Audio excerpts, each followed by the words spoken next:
Om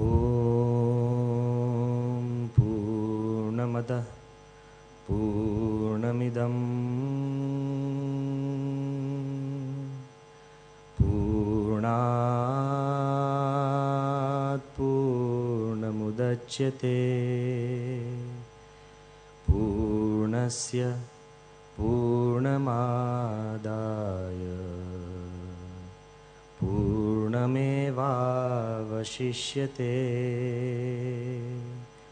Om Shantihi Shantihi Shantihi.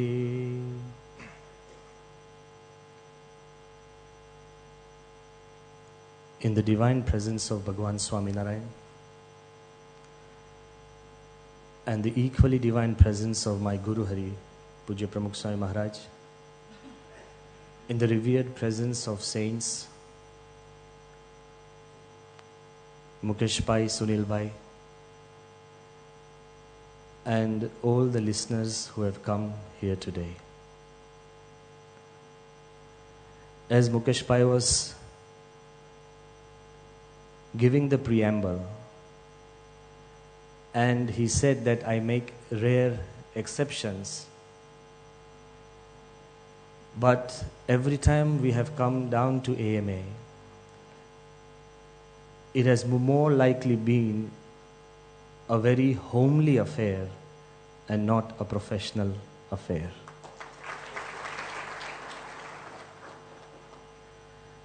And as he was saying, a house is built by hands.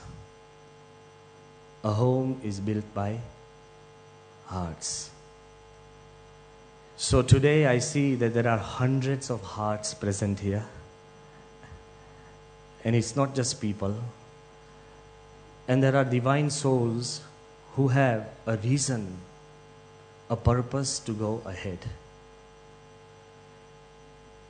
The topic of my talk is managing relationships.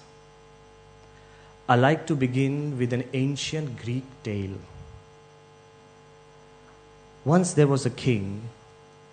He wanted to know what would become of life if you deprived it of all human relations. He created a special room, filled it with food, water, facilities, and things of entertainment and comfort.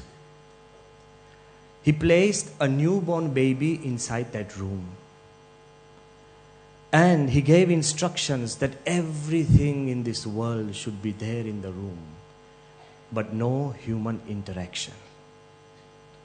No human voice, no human touch, and no human face.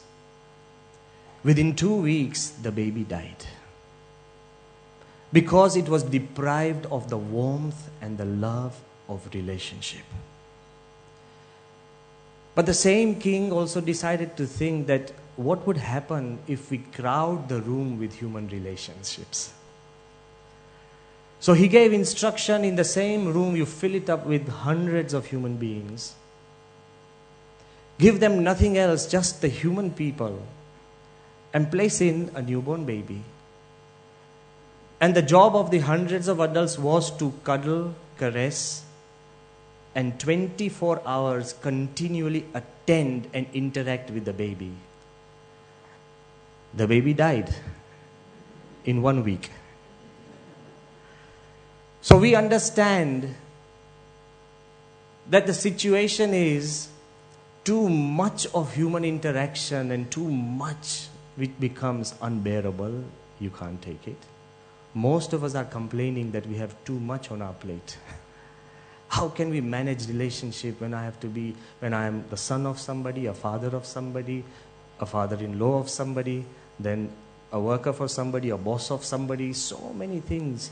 And it's just me being so many things. So too much can also kill, and too little also deprives. In the field of human relationship, we have to find and strike a balance. And this striking a balance can take you a lifetime. I like to tell you that just a few years back, some wisecrack In Japan, he came up with this idea of retirement cruise. Bear with me. Retirement cruise, and some travel agent, he placed this idea before the people of retirement cruise, saying that for 60 years you have worked hard, you have slaved, you have spent time at your job with people in meetings, everything. Now is the time after 60 years to spend time with the person you love, your spouse. So we are arranging a special cruise for over 60s, those guys who have retired. When did you spend enough time, a total complete month with the person you loved? So many people volunteered, they came back, not only volunteering, they paid money, got onto the cruise. You know, you'll be surprised. Officially, the government of Japan had to close down this cruise because maximum people started having divorces post-cruise. They started saying that we never knew the other guy was like this. Thanks to the job, it keeps you away. If you were 24 hours with your wife and the wife was 24 hours with the husband, I think you would have more divorces. We constantly complain that we don't know enough of each other, but when on the cruise they had exclusive 1 month for each other, they found they could not bear each other. I'm telling you the truth. So it takes you a lifetime to feel that you don't know, and it takes you a month to feel that you know more than enough. But here I'm trying to tell you that the idea of just being just right is the secret of relationship. Not too much, not too little. Of being just right. It's like focusing a camera. In focusing a camera, you can't, if you just do it a bit more, it's out of focus, and a bit less, it's out of focus. But for the focusing of the camera, you need your own eye. And you need your own hand. So today I've come to tell you that yes, you have so many relationships all over the place. But don't be fooled and don't expect other people to take care of your relationship. It's you who must wake up. We must take charge of our own life. If we just sit pretty and keep thinking that somebody else will come down, the Savior, Superman or Batman, he'll come down and he'll save. That's all in the movies, not in real life. So you have to begin to take charge. And the reality is that unless you take charge of your relationships, you will never have, even the people who love you, if they try and help you, they can always make things worse by trying to make them better. Remember this? With all our good intentions, we can always make things worse by trying to make them better. And the simple example which sometimes Swami Shri gives is very important. That there was a boy in a family of 5. He always kept complaining to the parents that you don't give me the gift I want. So once the father and mother and the 2 sisters, they decided to give a gift which the boy wanted. They bought him a designer pair of trousers. Designer trousers. They gave it to the boy, and the boy became so happy. He took them out and he felt that this is something that I needed, and he was so happy. But the moment he tried them, he found that the trousers were 6 inches longer. And the first thing he did, he went back to his mom, because she's always the softest. You know, we've all done that.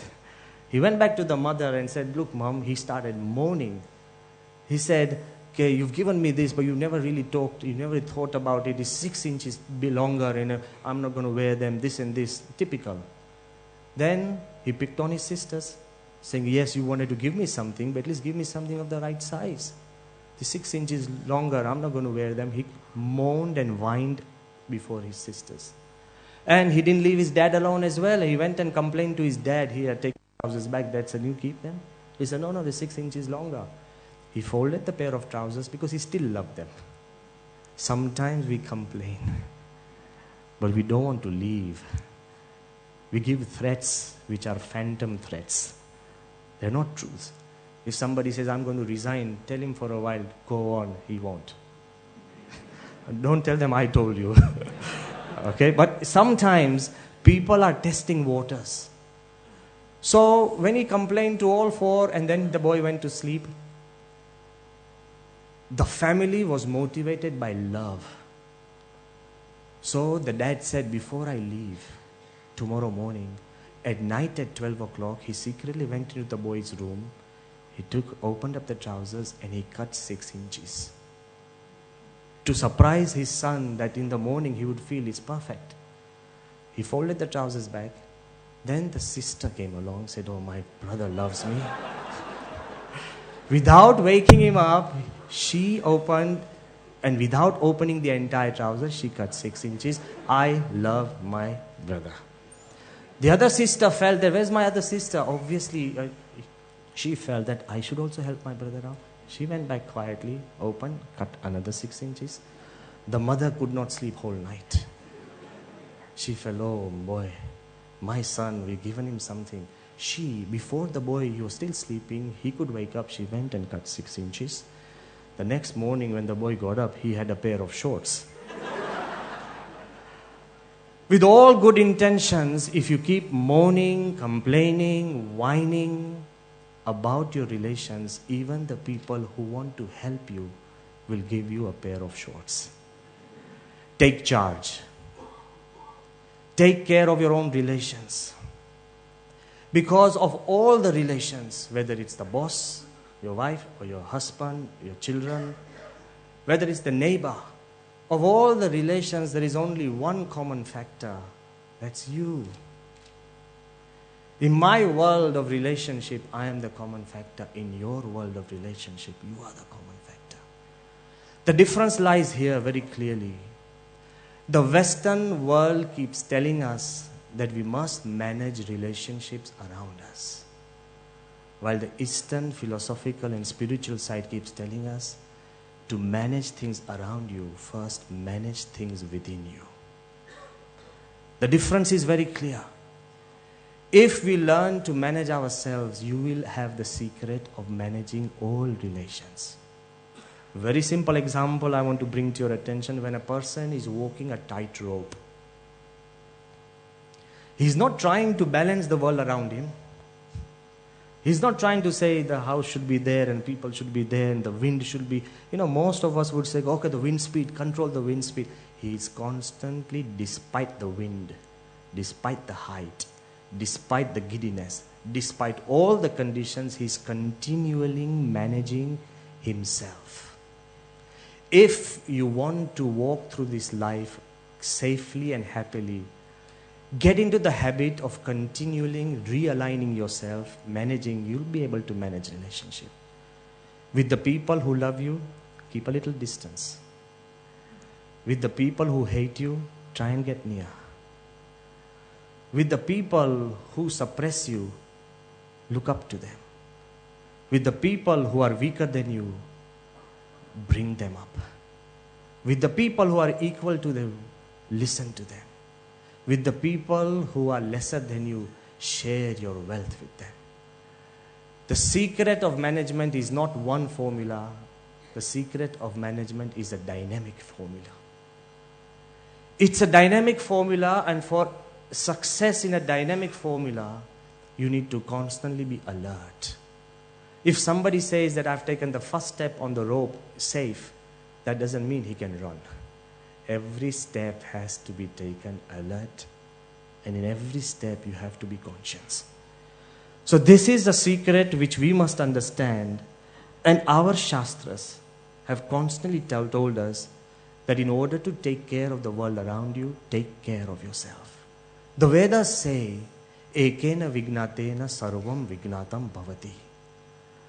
If you know the Atma, if you know yourself, you'll have the secret of knowing the universe. Bhagavan Swaminarayan has said and put it in a very distinct and a stronger way. He says that a person who sees the world outside him, he sees things beautiful and ugly, things small and big. He sees things fast and slow. He sees everything around him, but if he fails to see within him, he is the greatest of all fools. And we must understand, if we go outside and try and manage everything around us without managing our own self, we can consider that we will not know exactly what we are trying to do. Swami Shri often, Pramukh Swami Maharaj, often brings this to the attention of almost everybody who comes to meet him. Once recently we were in Delhi. A young dynamic businessman, his name is Manav Singh. He came to meet Pramukh Swami. He's only 35, owner of a big aviation corporation. He has estate, he has IT businesses and 4 or 5 other businesses. He has crores of rupees in his kitty. Young man.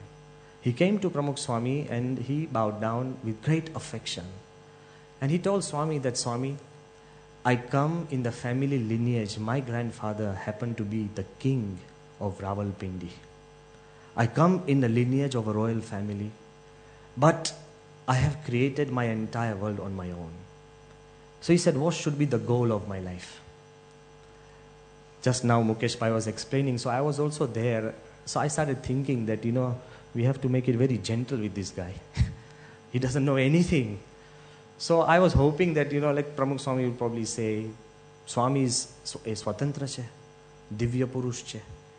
So I was hoping that Swami would tell him that, do good, live well, and all the common things we say to everybody, but we ourselves don't do. So he will say things like that. Straight away, Pramukh Swami said that the goal of your life should be to realize Atma. And then he asked me to translate it to him. I can spend a whole lifetime trying to explain to him, how do you realize the Atma? So how do I explain to him? Swami ke tu samjhao hai na? Yeah, I'll do it, Let's go slow. But before I could explain to him, this man was very honest. And you can see Pramukh Swami Nipan Udarta. Swami is so generous, so gentle. This man had the courage to tell Pramukh Swami, ke Swami, I feel the goal of my life is to donate money to the lesser, these unfortunate people, to build things in society, to give things and do service of society. That should be the goal of my life. And I feel to realize Atma is a very selfish goal. Imagine the freedom Pramukh Swami allows. The greater thing is also the guy who is questioning Swami, but even Pramukh Swami is such a free-hearted spiritual person. So he could tell Pramukh Swami, I think the goal you are telling me is such a selfish goal. The goal should be broader, it should be for the Samaj. Swami really smiled. He was happy. He said, Swami ke bahut sari baat kari sahib hai. Then Pramukh Swami, what he told me is something that I have realized after 28 years of a sadhu. Swami told him that definitely you should donate. Definitely you should go out and serve society. Definitely you should do as many good things as you can. But so long as you feel that you are doing it, you will not be free of ego. You will feel, I am rich and I've given to the poor. I have done something for society. Once you realize yourself as Atma, then you will feel the Atma has nothing. Nothing was mine and I have done nothing, and you can still do good eternally. To understand a greater thing and without going the elements of ego. Most of our fights in relationship is equations of ego. That I have done so many things and my wife hasn't done anything. That's why the fight.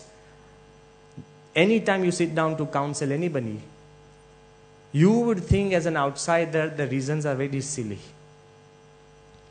But the people who are into the battle, they feel there are no other reasons. They feel this is the world and it ends. Because of inability to detach yourself from the problem and then re-examining it. Pramukh Swami has taught us this system that if you realize yourself as the Atman, you'll be able to step into this world of relationship in a very different way. And we must examine it closely to understand it. before we return to the core, let us take a journey into what relationships really are. Relationships, it's a bizarre world. And it's not so easy because it's got to do with emotions. That's why we can't free ourselves. How? That if I give you 10 stones and I ask you to manage these stones, so simple. You put them anywhere, they'll be there. After 5 years, 10 years, you can come back, the stones still will be there. They don't move, they don't have legs, they don't have any motion, they're just there. And you don't even have to give a second thought to managing the stones are self-managed. But if I give you 10 machines, saying there are moving parts, manage them. You have to spend some time maintenance, even weekly, monthly, because there are moving parts, replacements. To keep machines in order, you have to give more attention because there are moving parts and they have a purpose. Two things. But if I give you 10 mice, and I say manage them, you'll be busy. Not only from the point of view because it has life, you will slowly become emotionally attached. If one stone is lost, you don't feel guilty. If one mouse dies, you feel guilty. When you bring in life, the process of management becomes more complicated. But if I give you 10 babies, God forbid, one is enough. But if I give you 10 babies and say you manage these 10 babies, then even with the mouse, if one dies or escapes, you feel, okay, it's gone, you don't know the name, it's not going to come back and complain, and it's not going to create a bad name for you in society. But if 10 babies, the feeding time, if the baby, you're wondering, what is it thinking? And then you start feeling, does it love me? The baby doesn't even know what love is. And then you start wondering about the baby. Imagine emotions are involved in relations. That's why they tie you. That's why you can't free yourself. That's why you can't be detached. Emotions are involved. And don't be fooled. We tend to think that, the baby is, very benign. The baby is helpless, innocent, and we are controlling the life of the baby. But break away from the illusion. The baby controls you more than you control the baby. It decides when you wake up. It decides when you go to sleep. Actually, it decides whether you go to sleep or not. Okay? It decides your feeding time. It decides whether the family goes out or not. It decides who works and who doesn't. It also controls the fights you have. Many fights are because of the baby, and the baby doesn't even know anything. Relationship, the world of relationship is such a slippery world that sometimes we don't understand which direction to move on. And if we understand that relationships are like invisible ropes, I'm giving you this analogy because it'll help you. Relationships are like invisible ropes that can tie you or trap you. But they are the same ropes that give you security and give you stability. You can use the ropes to tie and trap, but you can use the ropes to give you security and stability. If you have the wrong relationships with people, you will be trapped and you won't be able to move out. But if you have the right relationship, the same relationship, they will support and secure your life in times of storms or anything that can come in. It's very important that we understand this in this perspective. And I'll tell you that how much they can do. There was a boy, I don't want to name him. He used to come to the temple in Shaibag regularly. Even after the Aarti, he wouldn't go back. Sometimes till 11 or 11:30, I've seen him at night. I used to see him, I'm talking about something about 10 years ago. And I started wondering that there is no man, everything is over, there are no sadhus, they have gone to bed. How come this boy is there? Once I called him and I said, why do you stay so late? Do you know what he told me? He says, Swami, I hate my home so much. that I try and make it as late as possible to my home. I said, why? He said, I know when I go to study, everybody teases me, but even my dad, he makes fun of the acne that he had on his face. Even my dad. Maybe his dad was making a casual remark. Or whenever you have a fight, if you have nothing else to do, the ultimate threat is going personal. Nani nani vaat chhe. I have seen, people who have come to us and said, they're having a divorce, and the reason is the husband snores too much. What can he do? I don't know, something maybe he could do, I'm not so sure. But I'm telling you, ultimately it comes to such silly things that relationships, they break down and melt away. This boy, he ultimately ran away from his home. Because of a simple problem, he felt so humiliated by his own dad, whose job was to comfort his child. He's your child. Jevo hoy is your child. And if you tell him it's his fault, basically is a factory fault. You are responsible for bringing him on this earth. He didn't tell you, Dad, bring me down. You have a responsibility. You have a responsibility towards your family. So you see that little things, they are ropes that take you or pull you away or bring you in. But they are so strong. Once one of our devotees said that a couple, they had broken and they were on the verge of divorce, and they kept saying to each other that this is it. They came down and they were sitting with the counselor, and the counselor, they asked them that, what do you want to do? So they could not agree about almost anything, and they could not even agree about divorce as well. If you don't agree about everything, then you at least agree about divorce. But this was such a situation, they could not agree about anything, and they could not even agree about divorce. Bahut charcha chali. And they were going on and on and on. And then ultimately, the people from the ladies' side, they said, if you want to give a divorce, then 50 lakh rupees. And the guy said, oh my God, क्या मैं लग्न કર્યા ને લગ્ન તે વખતે છે ને અમે 50,000 રૂપિયા નથી ખર્ચ્યા. Divorce is getting more expensive than marriage. તેલાએ શું જવાબ આપ્યો કે સમજી રાખજો કે સસ્તામાં મળેલી વસ્તુ આગળ જતા મોંઘી પડે છે. What comes cheap in the beginning ends up expensive. But again, I'm trying to tell you that there are reasons where you come to a point where you feel that there is no way of salvaging a relationship. Then even letting go of a relationship is a salvage.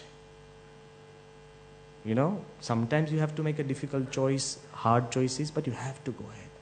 But it's a personal experience which I want to tell you, that how relationships pull you. This time, as Mukesh Bhai said, I had gone to the USA for some sanstha satsang work, and I was just half a day in New York. And though I went down to Padramani's, to Haribhakta's houses, and then did some katha and everything, but I spent, 1 minute at the WTC. Do you know why? I was wondering what's pulling me there. There's no spiritual side. Why am I going there? And the reason I want to tell you today is that on that day, I had a missed call from a boy called Avnish Patel. He had given me a missed call 4 or 5 times. And I was doing something else, and then suddenly I realized when I opened and I found that there's a missed call from Avnish Patel 4 or 5 times. And then I tried to call back again and again and again, the whole day. And I couldn't get through to him. And the next day I realized that he was in the WTC, and perhaps the last moments he was trying to call me. Something that told me this boy was a volunteer, a Swaminarayan volunteer in the 1991 festival we had done in America. And he was doing seva with us. But I started thinking, when in such a time, when some relationship had asked him to call me. So even that 1 minute I went down was my relationship with him. Relationships are not huge scenarios. They are not built in the boardrooms. Relationships are built in the smaller moments of life, which are important to you and the other person. So attend to the smaller moments, which might be as simple as giving a glass of water or waiting for somebody or missing a bus. It could be very small things. Attend to the smaller moments of your life, and I'll tell you, you will take care of the greatest moments of your life. Relationships are very different. So when we understand that, and we find out that they have the power to make you happy or sad, and they have a power to determine the quality of the life you lead. So relationship is not just being with people, it is more connecting with people. If you are connected, you are happy. Even in this whole hall, we are together does not make us related to each other. If you are connected, you may be anywhere. You may be across the chasm of time. You may be doing anything, but if you are connected, you will be happy. This time when we were in Houston, we met Kamlesh Lula. He is perhaps the highest position an Indian scientist has reached in NASA. He is the chief mission scientist, the person who trains the astronauts who go out in space. Whenever the astronauts have any question, the first person they communicate with is Kamlesh Lula. They can't just phone their families or anybody because they won't be misinterpreted. They'll say, we have a Houston, we have a problem. And they'll think, oh, su joye che, dawa joye che, pani joye, nothing like that. So Kamlesh Lula is such an expert. When he came down to meet the sadhus for darshan, so I asked him very casually, I said, why are you spending billions and billions of dollars, for going to Mars? It's not that we are going to understand space much better. If you look at the universe, it's so huge. It's like if I look at the sky from the top of my house and you look at the sky from the top of your house, it's going to look at the same. It's going to look the same because the relativity of the houses and they're looking at the sky, it's not a huge difference comparatively.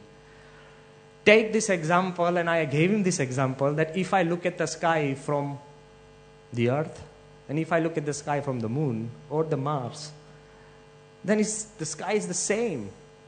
Because they are so close compared to the entire universe. It's just opening different windows of your house and looking at the same vista. Kamlesh Lula started laughing and he said, Swami, but perhaps if we find life on Mars. I said, then? He said, then we will know that we are not alone. I'm coming back, you're probably wondering how come he's taking us into space and where is this idea of relationship? But he said, if we find life on Mars, then we will have a feeling that we are not alone in this universe. But now listen to what I have to tell you. Perhaps the most intelligent human being on this earth, when she was asked, her name is Marilyn Sarvam. She, by the age of 10, had the IQ ratings of 228. No human being has ever reached that rate. Okay? This woman, she's so intelligent, so well-read. When she was asked by people that what happens if we find life on Mars? I gave you the example of Kamlesh Lula and this lady, that what happens if we find life on Mars? You know what she said? We will still be lonely. I said, well, if we find life on Mars, how can we be lonely? She said that even in a rainforest, understand this carefully, even in a rainforest, which is teeming with life, worms and bees and vegetation, it's teeming with life. Even in a rainforest which is teeming with life, a human being feels lonely because he cannot connect. Whatever life we will find on Mars, we will still feel lonely because we won't be able to connect. Connecting is a more important thing than just living. Keep that in mind. Now you take this example, so even in your own house or a home of 10 people, you can still be lonely if you are not connected. Even in office, if you are not connected with your co-workers, you'll feel lonely. Even in a party full of people and the friends you know, you'll still feel lonely if you are not connected. And even in a temple, in a festival which have lakhs of people, you'll still feel lonely if you are not connected. So just living is not important. Connecting is as much more important than just living. It's very important that we understand that we must have the ability to connect. And when the Upanishads tell us, they tell us that Isa Vasya Midam Sarvam Yat Kincha Jagatyam Jagat. That there is the presence of divinity in not just you and me, but in everything that moves, animate, inanimate, in the whole of the cosmos. The Upanishads tell us that you'll only feel comfortable not only if you are comfortable with yourself, but if you connect with your family, if you connect with your country, if you connect with the world, and it says if you connect with nature, and if you connect with the cosmos.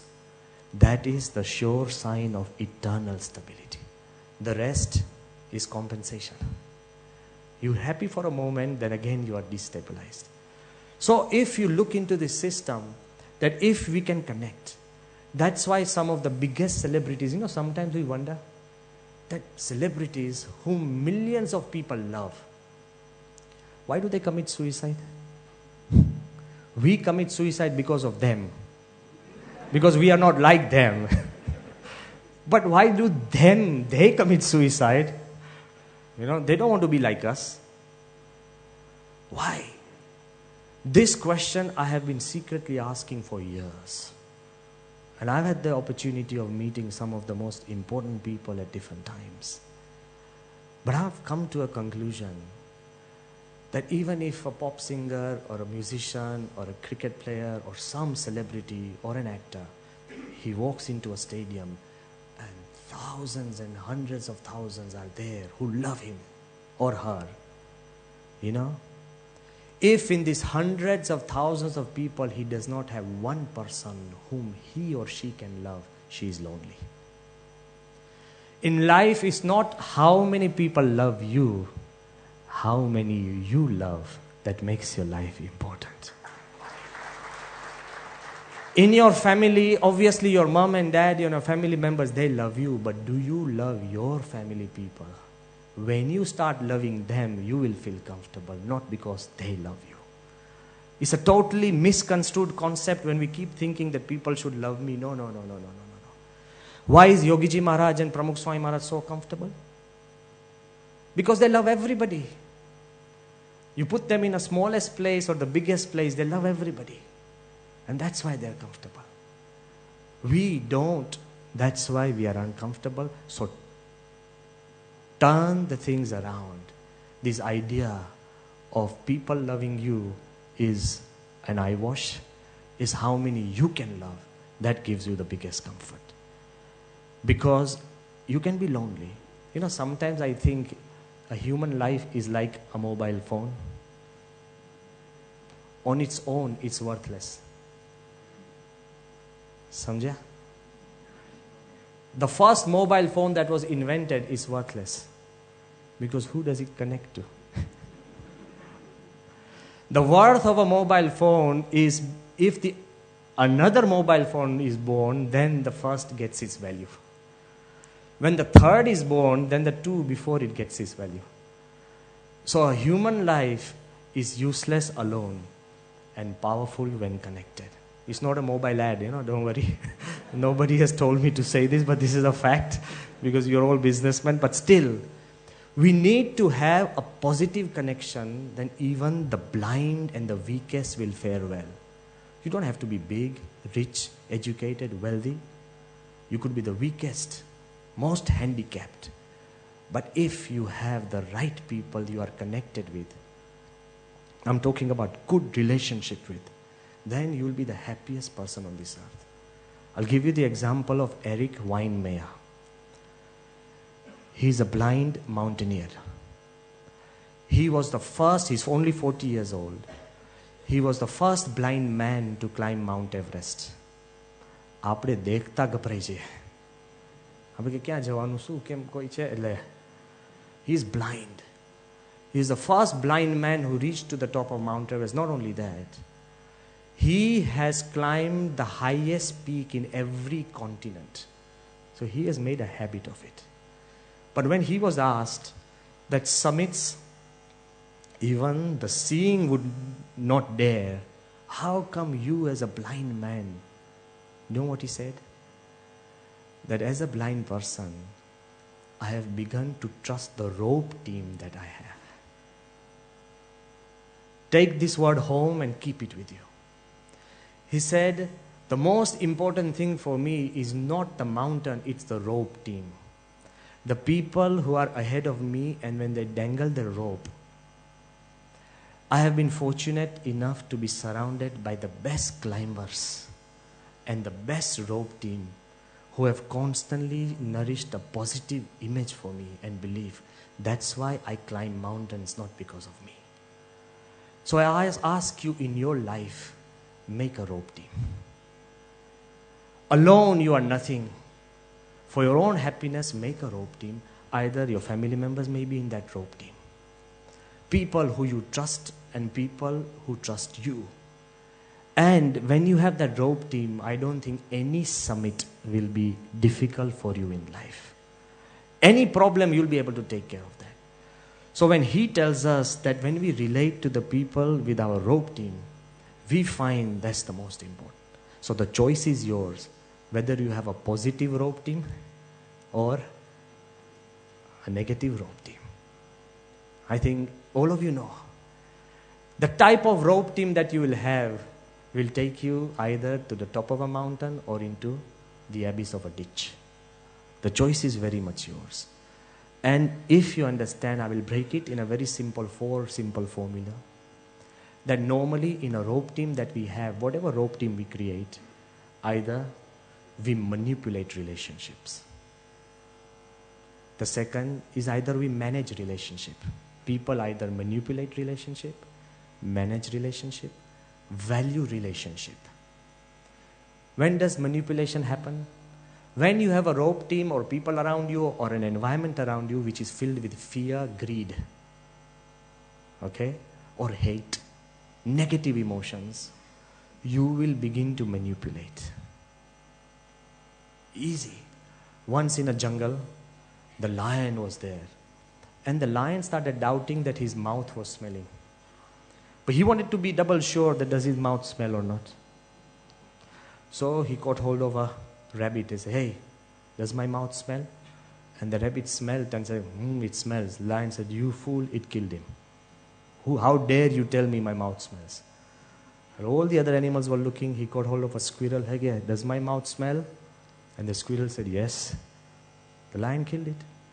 Other animals started thinking that Jo aane kayu to manage relationship nahi thai. So they started wondering, it was fear. So when other animals were caught by the lion and said, hey, does my mouth smell? They said, no. I said, you are lying. It killed them. Now use a double-edged sword.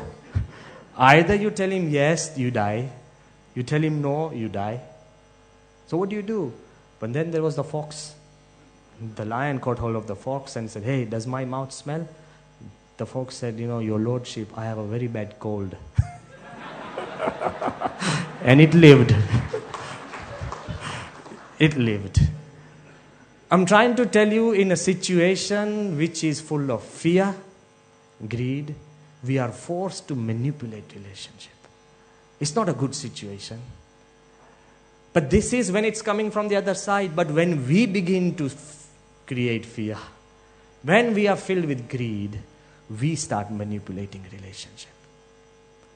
Stay away. Don't manipulate relationships because they come back in a very bad way.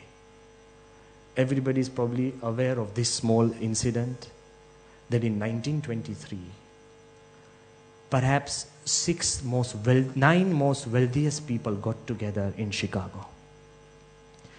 And amongst them, they had more wealth than the US Treasury.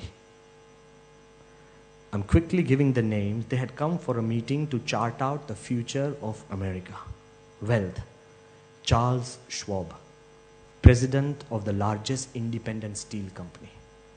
Samuel Insull, president of the largest utility company.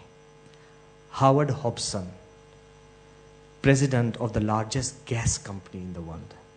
Arthur Cutten, the greatest wheat speculator who would make millions.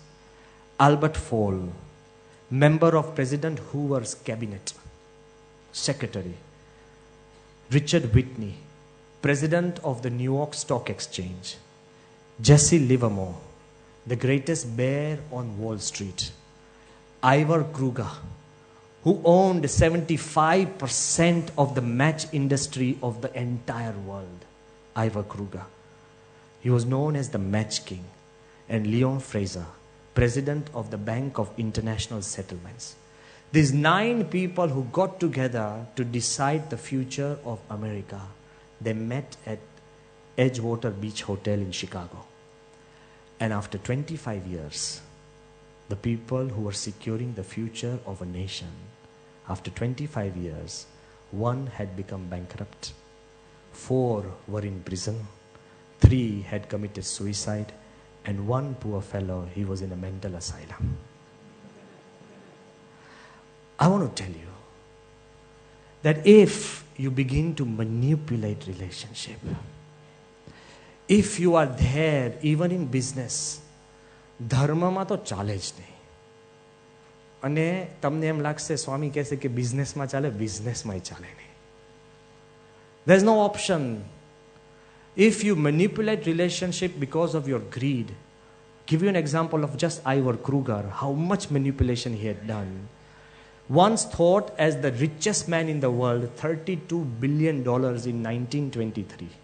So you put your numbers and figures and crunch them. He had given a single-handed individual who had given loans to countries. 250 million to Italy.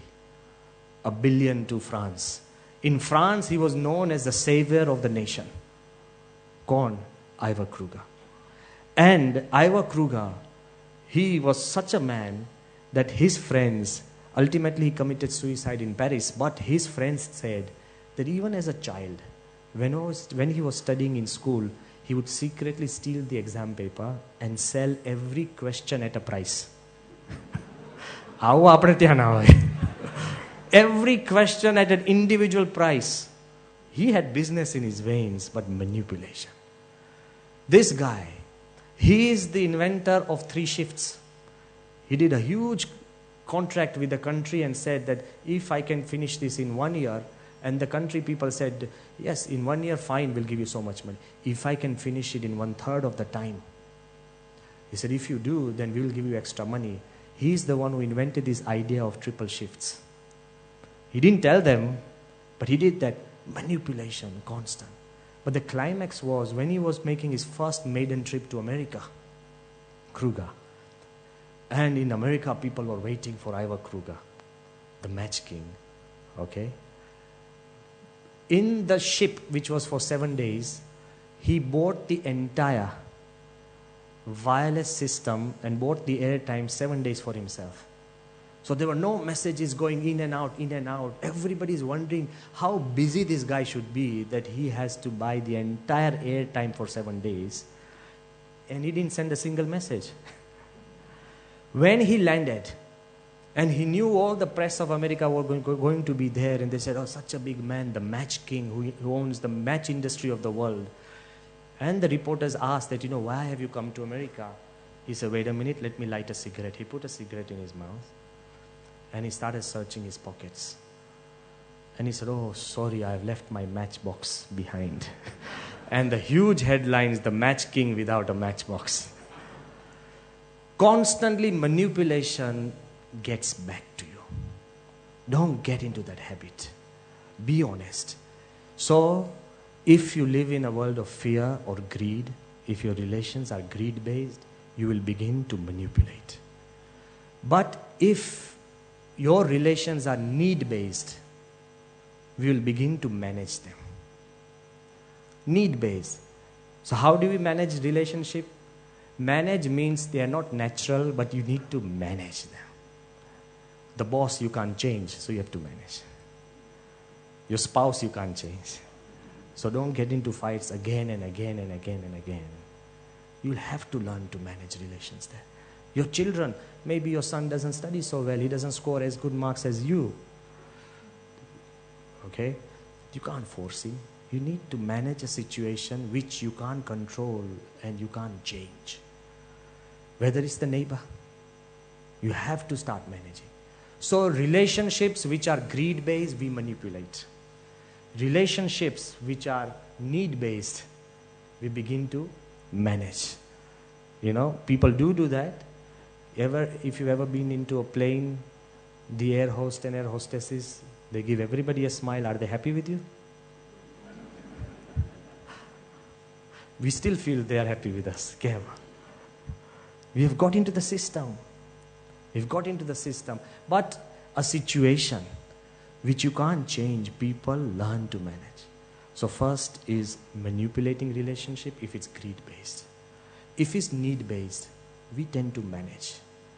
But if it is love-based, you don't need to manage. I'm coming to the third stage. There are relationships which are so natural that you don't need to manage. Mother and her child. The mother doesn't constantly think that I have to stay awake and awake for my child. It's love-based. When you have a friend you really love, even if he calls you 20 times, you'll never tell him, stop calling me. You know, if it's love-based, you will value that relationship. When you value some relationship, you don't have to manage it, it's natural. So I'm slowly coming away from the topic now. If you love somebody or something, the best thing you can do is to love the life you live. If you don't have the life that you love, then love the life that you have. Once you start doing it, you'll be able to manage because you love it, you can value it. If you value it, then definitely you will not have to manipulate or manage. It's all natural if you love. A little girl, she was carrying, her brother on her waist, and she was moving from here and there, and the brother, little boy was so heavy. While she was moving from here and there, and somebody just stopped the little girl and said, take the load of your waist. And she said, sir, this is not a load. I'm carrying my brother. If you believe is your son, your family, your wife, and your husband, they're not a burden, they are your family. Value them and you will not have to manage relationship. You'll find a way, naturally. Because if you get into the habit of manipulation and managing, then it becomes more and more difficult. So, manipulate, manage, and this is value relationship. But the fourth area, which as Mukesh Bhai said, I want to take you into, is out of the orbit. There is a fourth way where you transcend relationship, where you're not even aware that there is a relationship. When Bruce Lee, he was practicing his famous punches, the 6-inch punch, where from 6 inches he could punch you and you would fly 6 feet. When he was practicing, he used to say, very nicely, that before I knew the art, martial art, a punch was just a punch. If anybody comes to hit you, you will just punch back. The most natural way you could. While I was mastering the art, a punch was not a punch. I had to constantly think that I had to twist and turn. I can't just punch like this. I have to make sure that I have to do it this way. Now that I have mastered the art, a punch is just a punch. It just comes naturally like that. So, if you know that you can transcend this idea of selfish management, selfish relationship, you'll come into an area which is full of selflessness. And when everybody has experienced this at one time or another, you don't have to be a sadhu or you don't have to do sadhana. There are times where you feel so selfless. and you do something, it remains with you forever. If I ask you, how many glasses of water do you drink a day? Doctors કેટલા કહે છે? મૃદુલભાઈ? Doctor બદલતા રહે છે, આપણે ઉપડી જઈશું. Okay, 8 to 10 glasses. Okay? Even the doctors themselves don't drink it. But વાંધો નહીં, they are there to help us, fine. But if I ask you, how many glasses of water have you drunk all your life? Nobody counts. And nobody remembers. And yet, water is the most essential element for your survival. When you drink, you are taking in some of the most important part of your body. Right? Water. You don't remember. But suppose you are passing by and on the road, somebody is literally dying and is asking for water. And you give away the glass of water you have and give it to that person and he survives. Do you think you will ever forget that glass of water? An act which has been done selflessly and it helps others without a benefit to you, you will never forget. It becomes eternal. So there is this area which everybody has experienced. When you have let go of something, sacrificed a part of yourself for the benefit of others, it's the fourth level, transcend relationships. These are spiritual areas. And every person, when he moves into the spiritual area, he needs that. Lord Krishna, when he gave to Arjun, there's a saying in Gujarati, Krishna Arpan. He gave himself lock, stock and barrel. We would say that Krishna, he fought, he moved, went to the forest and everything. I think what Lord Krishna did, he gave himself lock, stock and barrel. When Duryodhana and Arjun had to select, Duryodhana selected the army. Arjun was crestfallen. He said, I've got to go. Krishna, I have to take care of him. If I give you a murti of God and you keep thinking, oh, to હું ભરાઈ ગયો ને, સવારે થાળ, આરતી, તે કેટલું બધું કરવાનું? Once when somebody told Pramukh Swami કે સ્વામી તમે ઠાકોરજીનું બહુ ધ્યાન રાખો છો.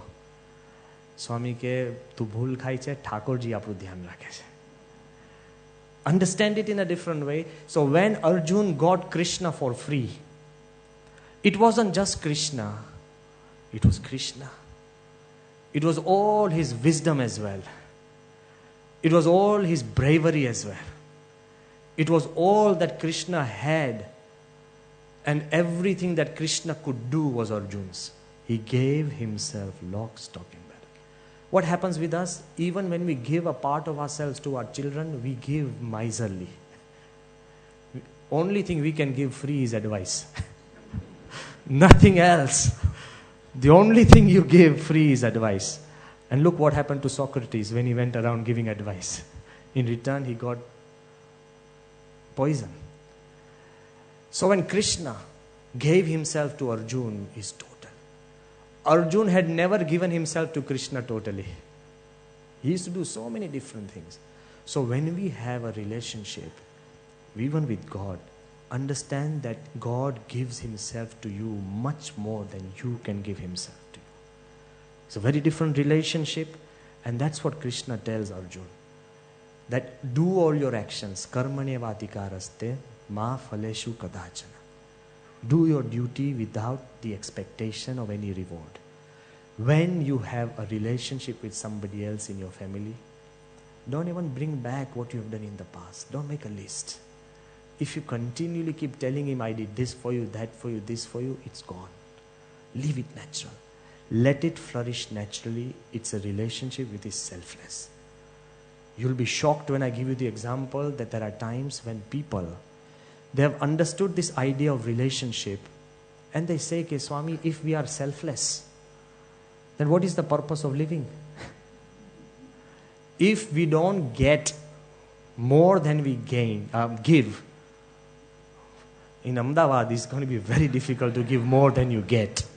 But if we don't get more than we give, what is the purpose of living? Look, if the purpose of living is happiness, then getting and giving becomes secondary. Are you happy? If you are happy to give, then give and get happiness. If you are happy to get, then get and make sure that happiness remains. It's very difficult.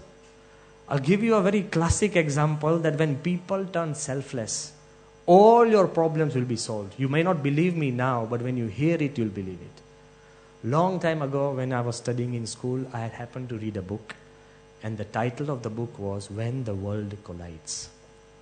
Some scientists, they came along and told the world that the earth is spinning and moving through space. There's a planet which is coming in the direct collision path of the earth. Planet. Everybody laughed it off. Within 6 months, they started seeing a red globe in the horizon. I said, my God, now what's going to happen? Slowly, that planet started coming closer and closer. And they felt it filled the entire sky. And everybody on this earth started wondering, okay, well, what's going to happen? The planet is going to hit the earth. And obviously, a truck and a cycle no accident nathi. It's planets which are moving at lakhs of miles per hour, hurtling through space and hitting. So then a dawn came where everybody felt that we are dead now. We can't do anything. You know what they write in the book? Once they found out they had only 1 week to live. And everybody on this earth is going to die. Nashwant, na? Shastra mata, they keep saying that dunya nashwant hai. But nobody realizes that. You know what started happening? Everybody suddenly became good. The husbands and wives who had divorced, they said, "Ek week mate su," they came back. The children who had run away, they came back. Mom, I'm back. Fine. People opened their prisons. Who is a prisoner and who is the guard? They became friendly. Every country pulled back their army. Borders became friendly. The people who had debt, people started phoning, forget it, I don't want the money. People opened up restaurants as a free food for all for the whole week. People, when they were smoking, they took $100 bills and they lighted them and said, hey, take a smoke. People became so friendly. All their hurts and hates dissolved. No jealousy. Nobody any longer locked their doors. No bolts, no 7 locks, tuck, tuck, tuck, tuck, tuck. Everybody, hatred, racial hatred, everything disappeared, they describe in the book. And became so happy. Almost it became a swarg. The same people. But then what happened? That the planet missed the earth. And the kids ran away. Divorces were filed.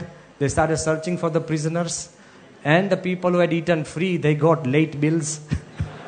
All the charges were there and the world was back to normal. A single element of selflessness made a hell into heaven, right?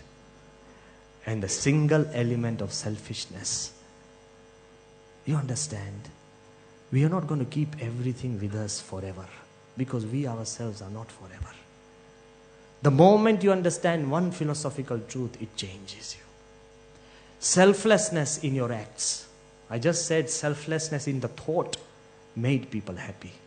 Selflessness in your acts will also make people happy and will make you happy. But you will tell me, Swami, we can become selfless if we are all ready to die together. But when it comes down living together, it's one every man for himself. But just take home this couple of things I want to tell you. How will you introduce this idea of selflessness in the daily things you do that can help build your relationship? First, make a habit of giving. Give. President Kalam often tells us that everywhere I go, the first question I ask, what can I give? Whether it's children or people or scientists or people on the road. He says that I've learned this from Pramukh Swami Maharaj. Because every time I see him, he's always trying to give things to the people, whether it's knowledge or society or anybody.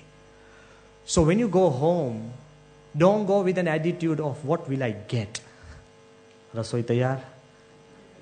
But go home with an attitude, what can I give to my home today which will make it happy? Enhance your environment. You know, now they say there are environment enhancers. It makes you feel, everything feels so good. But I think you can enhance your environment by your presence and with this idea, what can I give? And when you give more than expected. If somebody tells you there's some dishes in the kitchen, can you wash them? Don't just wash yours and come back. Wash everything. Exceed expectations. You know why Kalam is so in tune with Swami and loves? He's a very humble fellow, President Kalam. And now he's Dr. Kalam. But once when he was the president, he had come to our function in Gandhinagar. Everything was explained that from the stage, his car was about maybe quarter of a kilometer away. And he met Pramukh Swami on the stage. They were happy and he bowed down. He's so happy with Swami. Then we left. I was guiding President Kalam to the car. Even I wasn't aware. When we reached the car and Kalam turned, he saw Pramukh Swami, he's 90. Even he had walked to the car. And more than 10 times Dr. Kalam had told me that Pramukh Swami came all the way to my car. I'll never forget that. There is a way of showing respect by just addressing and giving good words, but there is a way of showing respect through your acts. Show respect and love through your act. Don't just keep telling him that I like you, you're my... Show respect through your acts. Little acts will take you higher. So when you give more than somebody expects, Kalam had never expected this. When you give naturally more than somebody expects, it sticks for life. Relations is not that to call him every day, so I'll have a good relation. He'll get sick and tired. Relation is being there and giving more than somebody expects at the right time. Do it once and he's there for life. When this Avnish called me on that day, though he has died, he's still there for me. So that giving that extra thing, it makes a big difference. So go home and give that extra thing for somebody. Second, so creating relationship, you have to give. Sustaining relationships, you have to forgive. More simple theory is just sometimes, you have a huge door which is 10 ton. The key does not have to be 10 ton. The key has to be small. It opens the doors. Simple laws: to create relationship, give. To sustain relationship, forgive. What happens in our case, we always expect the other guy to forgive. No.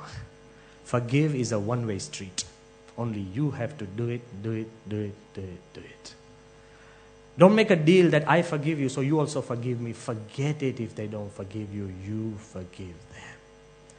If somebody whips you once, do you think you should whip yourself every day remembering me? He whipped me like this, he whipped me like this, he whipped me like this. You're making your life miserable. Forgive and forget. When you learn to do that, you will sustain a relationship. Most relationships are broken because we can't forgive. If you have a choice of a lifetime relationship and not forgiving, take the lifetime relationship and forgive. I'll give you an example which Mahan Swami has told us, very nice example, that one man, he goes to the doctor in a small village and he says that I have a pain in my knee joint. And the doctor looks at him and he says, do you have any serious hurts in your mind? The doctor only had to do this, and that guy went on for half an hour. Yeah, he's my brother, he took money from me, and $5,000, he's not brought it back, he's a fool, he does this every time, and he's not giving it back, and I'm asking him. He went and on, and khali chapat dabavin is on and on. Sometimes you don't have to do much. You don't even have to ask questions, probing questions. He went on. The doctor said, do me one favor. I said, what? He said, go back and ask forgiveness from your brother. This guy got upset. He said, Doc, I am the guy who has been done injustice to, and I have to go back and ask forgiveness from him? At least if you tell me that forgive him, that's one way. You are telling me go back and ask forgiveness. And he went on to the doctor, say, you are like this, I'm there. After 2 weeks, he came back to the doctor, because there's only one doctor in the village. Doctor said, what's the problem? He said, both of my knees hurt now. Ek to atuj. There's one more. So he started saying that, he said, but doc, what should I do? He said, go back and go and seek forgiveness from your brother. He said, but doctor, this is not justice. He said, I'm not a judge. If you want justice, go to a judge.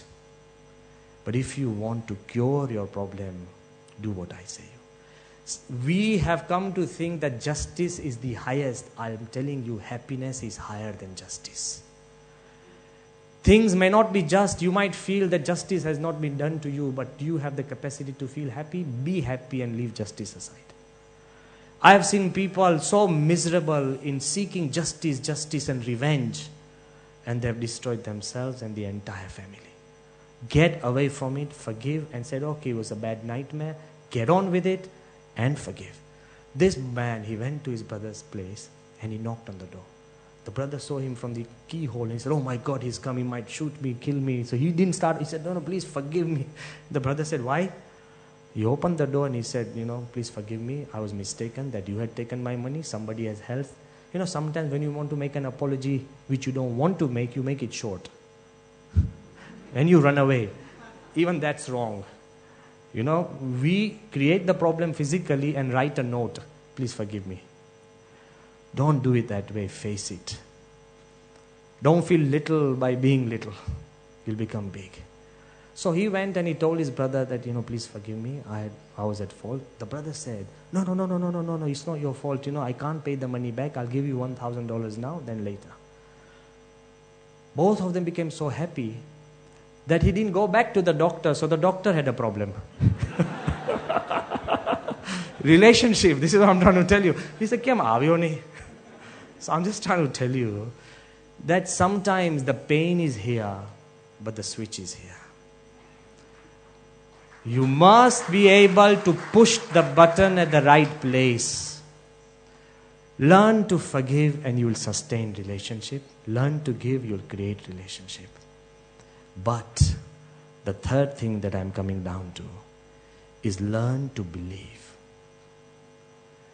Despite your child being bad, despite somebody being not right, still believe in them. If you learn to believe that something good will happen one day, it may not even happen during your lifetime, but don't get away from the idea of belief.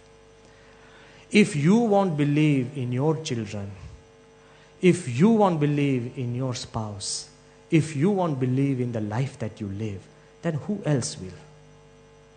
Tell me. Who else will?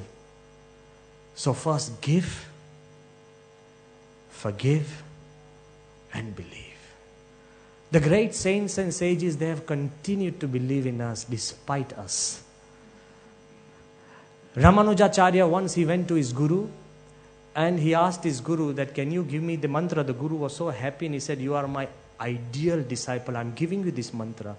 Ramanujacharya said that, what will this mantra do? He said, anybody who chants it will go straight from earth to heaven. But he said, with one condition, this has to be just chanted by you. Don't reveal the mantra. The next morning, young Ramanujacharya, he was on top of a roof and the building, and he was shouting that mantra, and thousands of people had gathered below him. They were chanting that mantra again and again. And his guru came down to Ramanujacharya. He said, what are you doing? He said, I'm sharing the joy that I have. And the guru said that you will go to hell. And Ramanujacharya said that what will happen to the people who are chanting?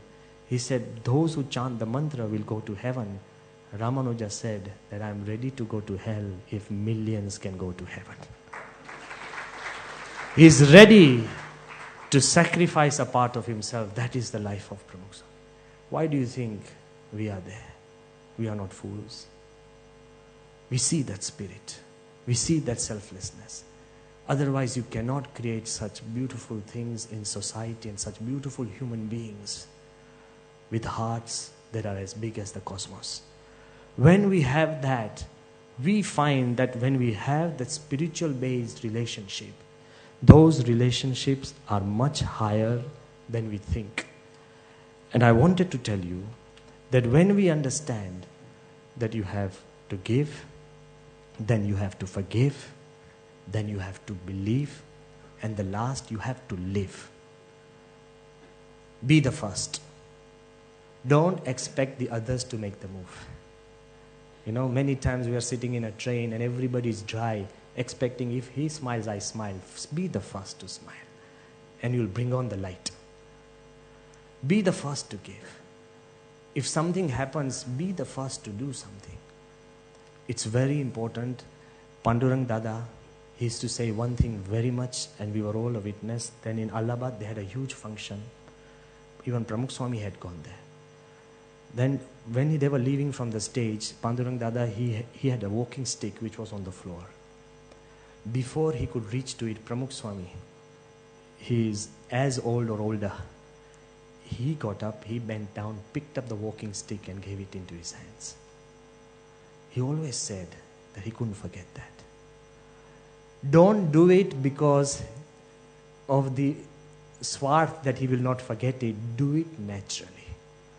When you do it without expectation and you serve others selflessly, it goes much ahead. Everybody talks about Akshardham, Delhi, which is considered as one of the greatest monuments that has been created in India. So many sadhus, so many people who come. They feel so touched by it. It is no longer just a monument that belongs to the Swaminarayan people. When Baba Ramdevji, you know, the yoga guru, he came down with his shishyas, very close to Pramukh Swami. And while they were moving through Akshardham, some of his disciples said that, Swamiji, we must build something like this. Babaji said, there's an easier way. He said, what? Believe this is ours. When somebody can identify with something somebody else has created, you must appreciate that freedom Pramukh Swami has created. Don't create something and own it. If you create and leave it, everybody owns it. If you continue to own it, then nobody will take care of it. So ultimately, as I'm saying, that all these beautiful things have been created, but when Pramukh Swami went in the middle of the summer to Pindwada, where thousands of craftsmen were carving. Thousands of craftsmen were carving. When Pramukh Swami went there, naturally not a single craftsman got up from what he was doing. Pramukh Swami himself went to every craftsman and put a flower of rose on everybody's head. As if you would do pujan of a murti, Pramukh Swami did the pujan of every craftsman single-handedly. That is what builds relationship. Not just by putting name and carving. Do you or me, we have the strength to go down and take care of the people who have worked for you? Garno laundry man hoy, postal person.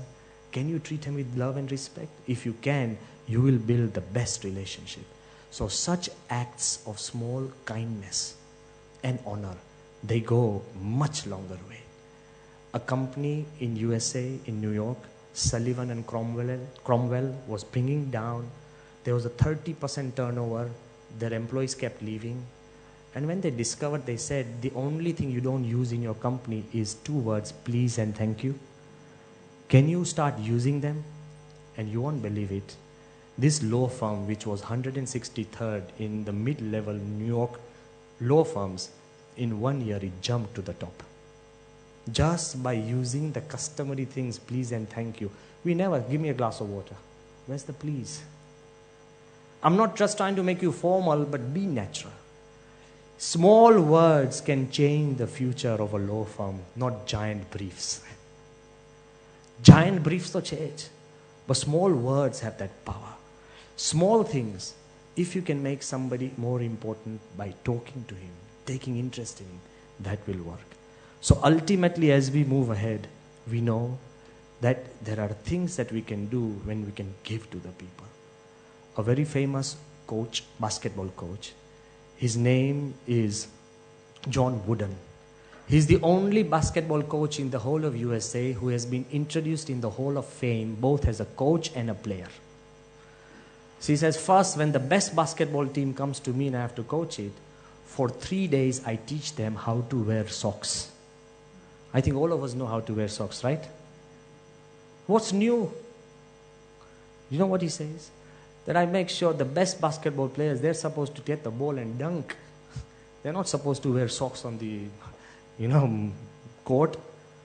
But he said, from my experience, even the wrinkles, the creases and the folds in your socks have led to blisters, lack of practice and difficulties, and we have lost games because our players did not wear their socks properly. Get your socks done properly. Not physically, I'm telling you, everything that seems so little in your home, make it proper. Take interest. Give it with love. And you will see success in a much different way. Oscar Wilde, you might have heard of his name. If somebody is a literary person, he was one of the finest writers that Britain had produced, Oscar Wilde. In his times, he had reached celebrity status. He wrote plays, The Importance of Being Earnest, The Happy Prince, so many things that he has written. He became the father of epigram. He could write a paragraph and in one line he could summarize the paragraph like a sentence. Very strong writer. By the age of 22, he became almost a celebrity where thousands would come and see him. He writes, now listen to what he writes. This is amazing. He writes, very simply, that once he was prisoned for the wrong things he had done.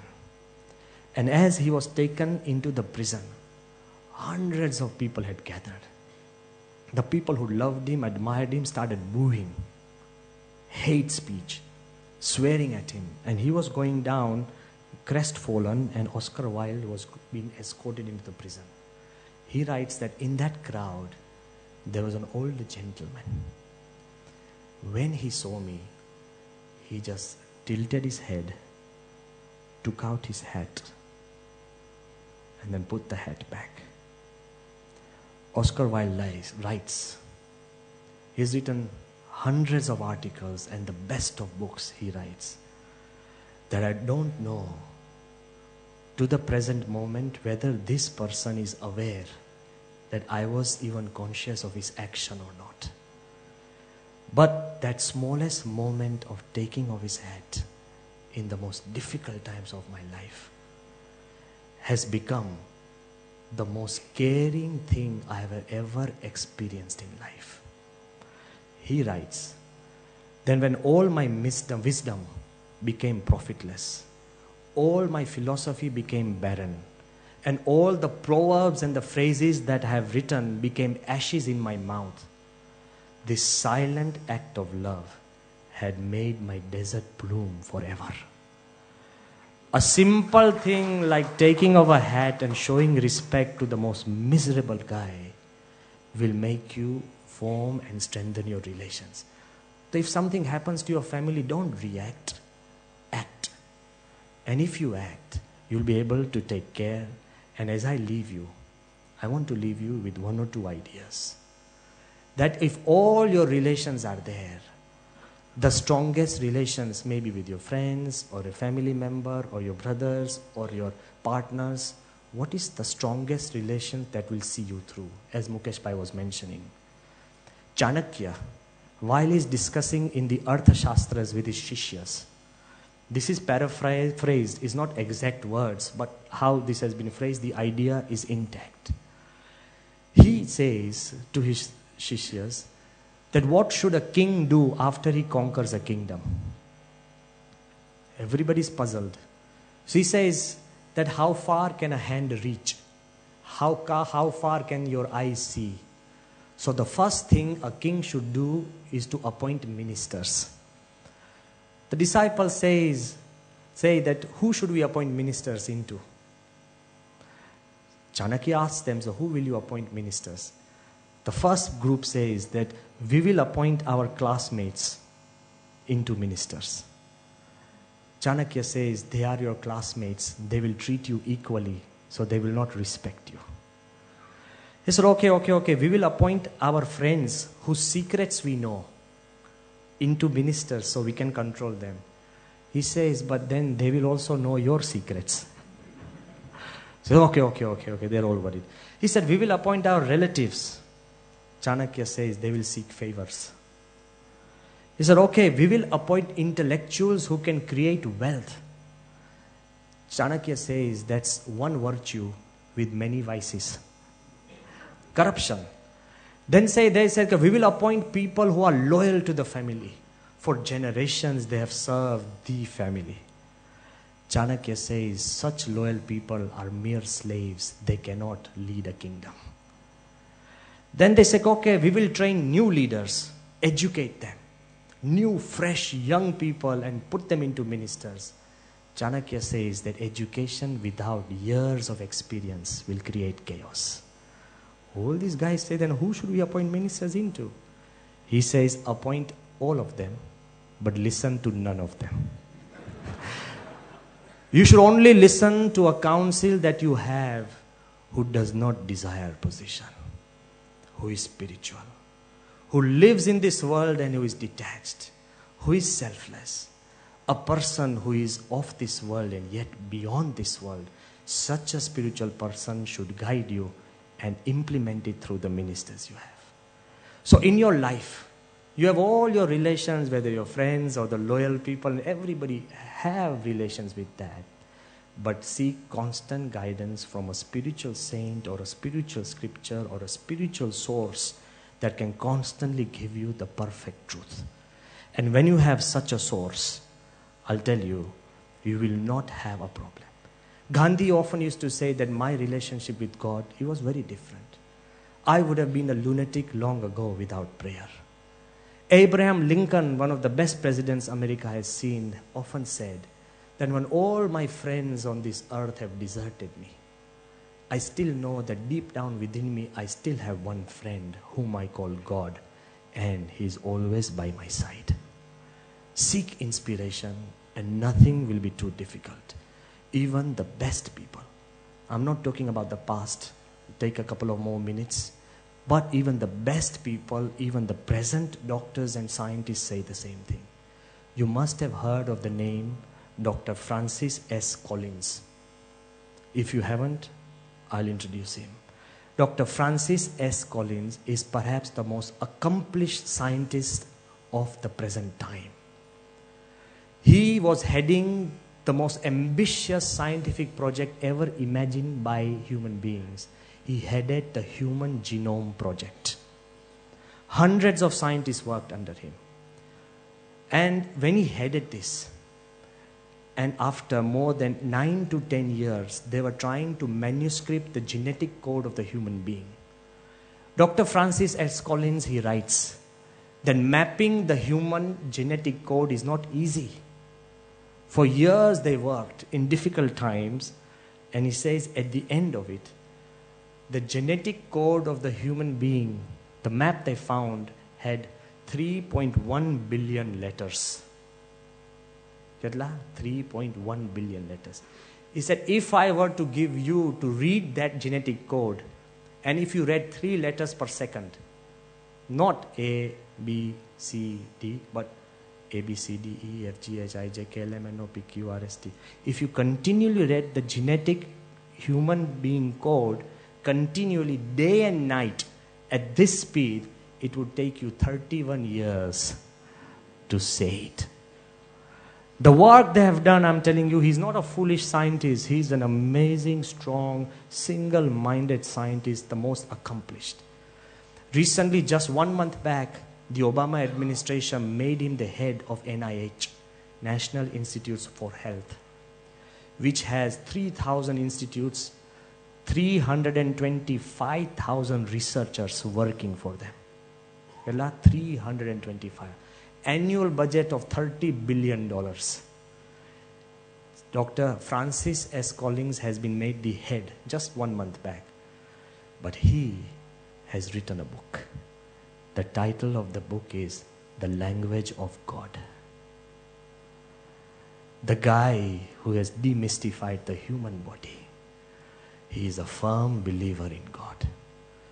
And he writes, when he had to make this announcement, he said, perhaps, he said that, I will quote him exactly, it is a happy day for the world.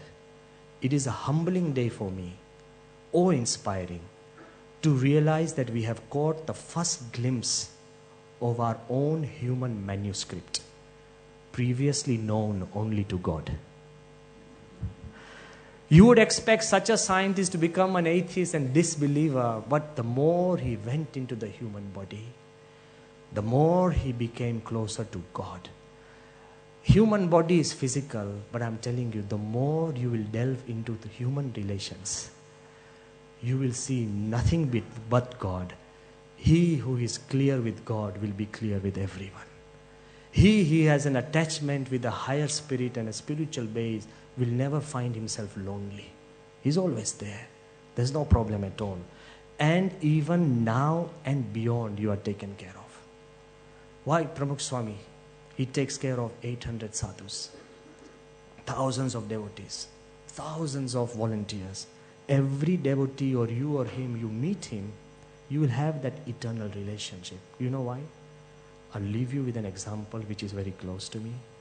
In 1990, by that time, Swami was maybe 72, 73 years old. He had already suffered heart attack. He had problems with his knees. He was still aging.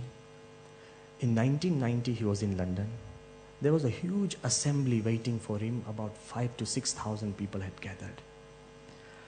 One person, his name was Jai Krishna Patel. He was in hospital. And he had called Pramukh Swami once or twice, just to report how his health was, to seek blessings. Suddenly, 2-3 days later, Swami Shri found out that Jai Krishna has died. Okay? And he didn't tell anybody, Pramukh Swami. The assembly is waiting. For more than 1.5 hours, he asked some driver to take the car. And he didn't tell anybody where he was going. He gave the address. He said, take me there. They went from place to place, place to place. They came into a very derelict cemetery. There was a small church. Nobody was there. Imagine Pramukh Swami, where millions are waiting. You have his car alone with just one other sadhu, Yogi Chand Swami. And the car came alone, lonely. And the sadhu started asking Swami, why are we here? Swami said, wait. They were half an hour early. So he sat in the cemetery. He asked the sadhu that you read out all the names that are on the gravestones. Nobody, he had nothing to do with the people who had passed away. So the sadhu would say, okay, this name is John, somebody is Terry, somebody is this. And Swami was just sitting there, just listening, Namavali. He's listening all the names of the people who had deceased. They were buried there. Suddenly, when the funeral arrived, and when the body of Jai Krishna, when the sons of Jai Krishna Bhai saw Pramukh Swami waiting, they were so moved. And when they came down, Swami just pushed the button, showered flowers, and the final cremation rites were done. When people asked him that, Swami, why did you go to such an extent? You know what Pramukh Swami said? Swami said કે એને મને ફોનમાં કહ્યું હતું કે સ્વામી તમે એકાદ વાર મળી જાઓ. સ્વામી કે આપણે જઈ ના શક્યા તો છેલ્લે મળી લઈએ. A sadhu has a strength to take care of relations even after you die. We only worry about the living. The spiritual people worry about even after you pass away. Totally selfless relationship. And just this morning, I came asking Pramukh Swami the same question. I revived this entire incident. Swami is in Ahmedabad. So I asked him, I said, Swami, why did you really go? Swami told me just this morning, કે જય કૃષ્ણના પિતા ઈશ્વરભાઈ કે જ્યારે અમે નાના હતા ત્યારે ભાદરણમાં અમે જોડી માંગતા. Our institution was very poor. People had to go from house to house to beg for alms. ભાદરણમાં જ્યારે અમે જોડી માંગતા ત્યારે જય કૃષ્ણના પિતા ઈશ્વરભાઈ એ મારી જોડે જોડી માંગતા હતા. એ મને યાદ હતું એટલે સ્વામી કે અમે જય કૃષ્ણને ત્યાં ગયા. Right. His relationship with is not just you, but it comes down from years and years, and it goes beyond your years. That is the spiritual strength. If you have such selfless, pure relationship, then you will not have to manage it. So now take home this last incident for everybody. Go back and share it. If you have selflessness, pure love, well-meaning, and you want to help others, it will bring a change. One man, he had a pet bear. And he loved his bear. But what happened, that he had to move from one village to another town. He could not take the bear. So he went in the local zoo and told the zookeeper that this is a bear I want to donate to the zoo. It's something that I love, but take care. The zookeeper took the bear. This man went away, went into businesses. After 5-6 years, he came back to this village. Where do you think he went first? To the zoo. It was a bear he loved. He had placed it in the cage number 3. So he went there. That cage happened to be open just then. Somebody was feeding the bear.